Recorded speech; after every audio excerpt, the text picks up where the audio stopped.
Uji. In English, Uji is usually translated as clan or clans.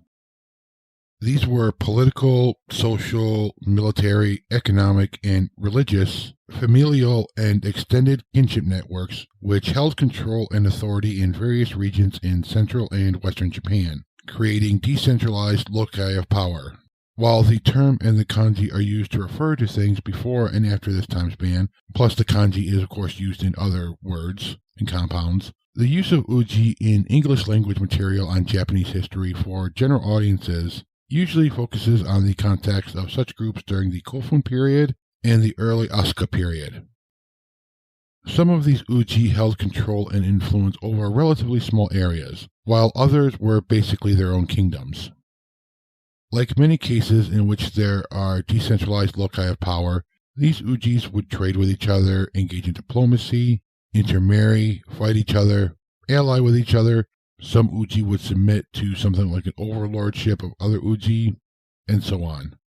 Over time, one of these uji from the Nara Basin, which we call the Yamato Uji, created what is referred to as the Yamato Kingdom, and eventually became the imperial family of Japan.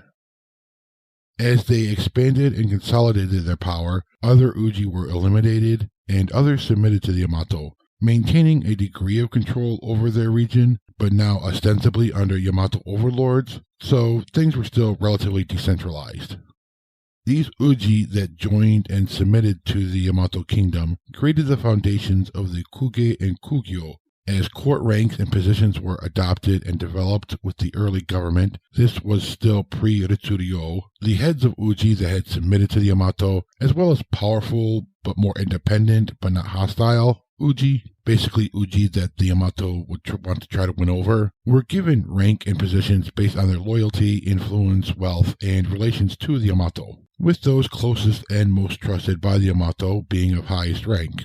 And in time, those families would form the top tier of the kugyo. While it did take time for the imperial court to form into something we might recognize, this early coming together uji was the start of things and created the foundations. Uji is a complex term, but I hope this video has given a very basic, surface level, foundational idea of what it means in the study of Japanese history. Thank you so much for joining me and watching this video. I appreciate you giving me your time. Please check out the playlist for other videos on kanji and vocabulary words by myself and Anthony Cummings. Until next time, otsukare-sama deshita.